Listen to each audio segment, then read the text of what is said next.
Welcome to this week's episode of Breki with Belle. Now, I've had so much fun, darlings, answering all of your dilemmas. So remember to DM me directly any of your problems. You remain completely confidential and absolutely anonymous. So, question number one this week is, what do you do if you find out that your boyfriend has been cheating with the other apprentice at work? Oh, that is awkward.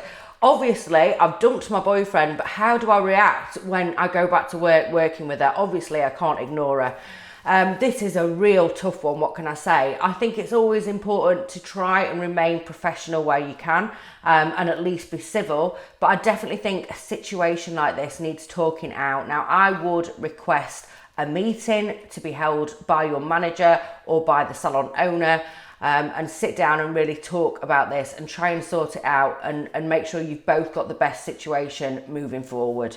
So, question number two is, what do I do if I recently had a meeting with my boss and after lockdown I have found out that he is cutting my hours and taking away my commission until I build back up again?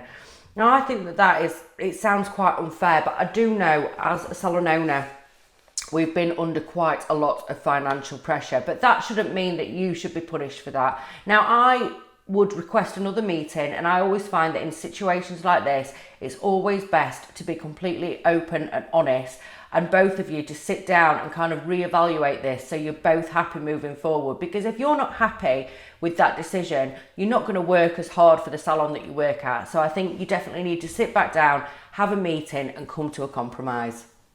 So question number three is, I work in a salon where we are all employed. Now, there is absolutely no training there whatsoever, and I'm desperate to improve. They don't even offer a weekly training night. That is really quite disappointing. I wouldn't be happy anywhere personally if I was within a salon where they didn't offer the chance for any personal growth.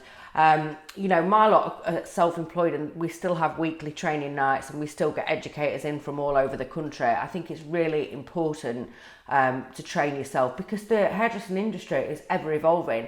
So I would definitely sit down and maybe talk about this, or, perhaps reconsider going to work at another salon, because if you've got no chance to improve, there's no chance for you to charge more or to be better in the future. There's also lots of online educational courses available, which if you want to message the How to Cut It community, I will get back to you and I will recommend some online courses available to you. So question four, on returning to the salon, we have conflicting views on price increase. With everything changing, what should I do? Well, my initial reply to that would be to blame Boris. You can blame the government. We have to invest in PPE. Everything is changing. Things have to go up. If you're worried about, addressing this with your clients, then I would recommend that you send out a newsletter monthly, telling them of any changes, whether that's price increase or the way that you're running the salon going forward. But, if you do not increase your prices, you are going to be at a loss.